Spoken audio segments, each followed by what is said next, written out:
Tfila, Tzedaka, Dvar Torah, et bien sûr nous prions à Kadosh Baruch Hu, Eretz Israël, continue à avoir des succès, mais le plus grand c'est Gam Oivov Yashlim Ima, quand nos ennemis finiront par nous accepter. Nous, on ne célèbre pas la mort de qui que ce soit. On n'a pas de choix, on le fait, et il faut le faire. Et ne pas attendre. Malgré ça, ce n'est pas quelque chose que nous réjouissons. Ce n'est pas quelque chose que nous célébrons. Qu'est-ce que nous célébrons? Le Beth Amikdash. C'est quoi le Beth Amikdash? Le Beth Amikdash, c'est l'endroit de sainteté, c'est l'endroit de divinité qui assure le bien-être de l'humanité entière. D'ailleurs, à Sukkot, on a mené 70 bœufs en France pour les 70 nations, pour protéger les nations. Eh bien, hier, nous avons parlé de la porte Nicanor, la porte en cuivre. Alors aujourd'hui, je vais vous parler d'un autre ustensile du Beth Amikdash qui était aussi en cuivre. Et ceci est le kior. C'est quoi le kior? Le kior, c'est ce fameux lavabo de cuivre qui était utilisé, comme il dit dans le Passouk, Verachatsu Aaron vanav imenu et yedem veraglehem bevoam el oel moed. Que Aaron et ses fils s'y laveront les mains et les pieds lorsqu'ils vont rentrer dans la tente, donc dans le Mishkan, dans le Beth Amikdash.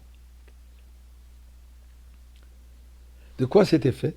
De cuivre.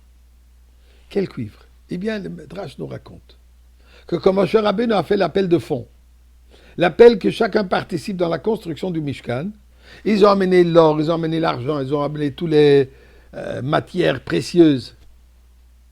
Et les femmes aussi, elles ont amené des miroirs, que pour elles étaient très précieux.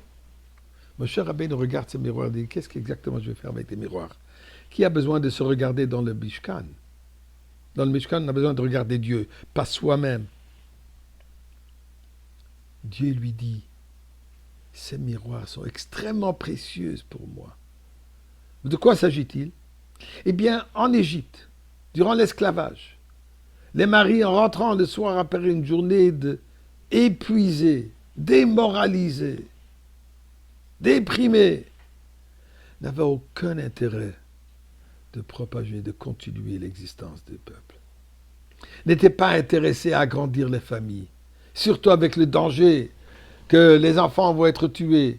Qui va amener des enfants dans le monde dans d'un certain environnement? Alors les femmes, par les miroirs, se présentaient chez leur mari et de cette manière les encourageaient à vouloir avoir de relations intimes afin de reproduire pour vous, Am Israël.